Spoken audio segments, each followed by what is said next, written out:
જૂનાગઢના માણાવદર ભાજપમાં આંતરિક વિવાદ। સાવજ ડેરીના ચેરમેને પૂર્વ મંત્રી જવાહર ચાવડા પર પ્રહાર કર્યા।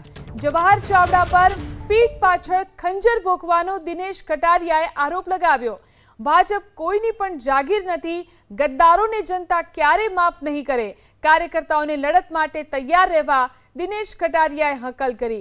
જવાહર ચાવડા અગાઉ ભાજપ વિરુદ્ધ પોસ્ટ કરી ચૂક્યા છે તેવું નિવેદન આપ્યું। અગાઉ અરવિંદ લાડાણી પણ જવાહર ચાવડા વિરુદ્ધ સવાલ ઉઠાવી ચૂક્યા છે।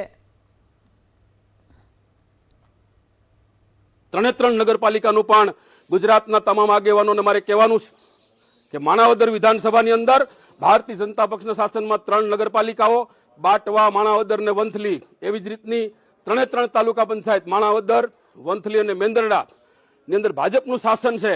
ત્યારે મિત્રો મારે આપને કહેવું છે કે જ્યારે પોતે એક આમ આદમી પાર્ટીના નારા લગાડીને ભારતીય જનતા પક્ષને દબાવવાના ક્યાંય ને ક્યાંય પ્રયત્ન કરે, ભારતીય જનતા કોઈના બાપની હેસિયત નથી કે કોઈને તાબે થવાની નથી। કે મારી જે લડાઈ છે એ જવાહરભાઈ ચાવડાની સામે રાજકીય રીતે ખુલ્લી લડાઈ છે, કોઈ સામાજિક લડાઈ નથી, રાજકીય લડાઈ છે।